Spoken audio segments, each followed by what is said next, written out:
Hello বন্ধুরা, আজকের ব্লগটা আমি বাড়ি থেকে নয় বাইরে থেকে শুরু করছি। আর এখন সন্ধে হয়ে গেছে, আর হ্যাঁ আজকে হলো শিবরাত্রি। তো সেই জন্য আমি আর দাদা একটু ঠাকুর দেখতে যাচ্ছি আমাদের বাড়ি থেকে একটু দূরেই হাঁটা পথে। তো সেখানে বড় করে শিব ঠাকুরের পুজো হয়, তো অনেক দূর দূরান্ত থেকে লোক আসে। আর এখানে মেলাও বসে 7-8 দিনের জন্য। তো আজকে মেলায় যাব না, শুধু দাদা আর আমি ঠাকুর দেখতে যাচ্ছি। এই যে দাদা আগে আগে হেঁটে হেঁটে যাচ্ছে, আর আমি ওর সাথে পায়ে পা মেলাতে পারি না, কারণ ও এত জোর হাঁটে, আমাকে রীতিমতো ছুটতে হয় এই আর কি। আর এই যে গঙ্গার চারপাশে কি সুন্দর লাইটিং দিয়ে সাজিয়েছে, আর জলের উপর লাইটগুলো পড়েছে, খুব সুন্দর দেখতে লাগছে। তো এই গঙ্গার ওপারেই হয় পুজোটা। তো আমি আর এখন দাদা হাঁটতে হাঁটতে যাচ্ছে, আর আজকে খুব ভিড়।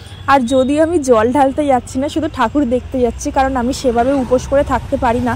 তার উপর এই উপোসটা না খুব কঠিন, মানে মন থেকে না আসলে, মনের জোর না থাকলে করা যায় না। তো আমি কোনোদিনই করিনি।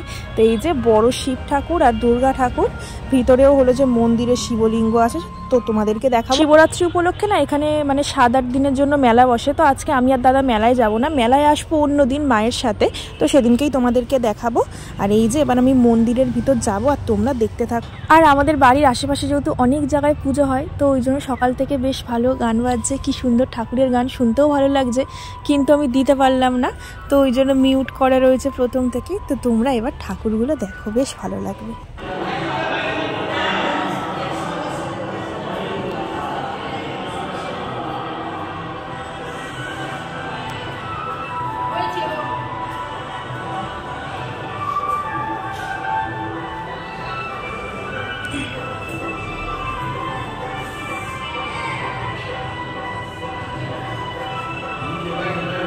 আর আমি পুরো সোয়েটার চাদর পুরো পরে গিয়েছিলাম, আমার এত পরিমাণে ঠান্ডা লাগছে। ওখানে গিয়ে দেখি সেইভাবে কেউ সোয়েটার চাদর মাথায় দেয়নি। তো যাই হোক, আমার ঠান্ডা লাগছে প্রচুর পরিমাণে, আমার ঠান্ডাও লেগেছিল সেই সময়, ওই জন্য।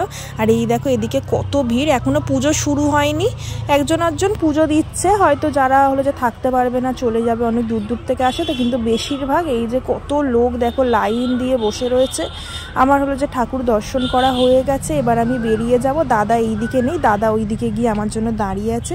আর এই যে চলে আসার সময় ওই দিকটা, ওই যে নীল হলো যে মানে প্যান্ডেলটা করা রয়েছে, ওইখানে সবাই বসেছিল, ওইখানেই পুজোটা হয়। তো ওখান থেকে ঘোরা হয়ে গেছে, এবার এই দিকে এসে আমি ভালো করে তুললাম, এত সুন্দর লাগছে না দেখতে, কি বলবো। তো এবার বাড়ির দিকে যাচ্ছি আমি আর দাদা, বেশিক্ষণ থাকিনি, 15 মিনিট ঘুরে এসেছি, খুব ভালো লাগলো গিয়ে।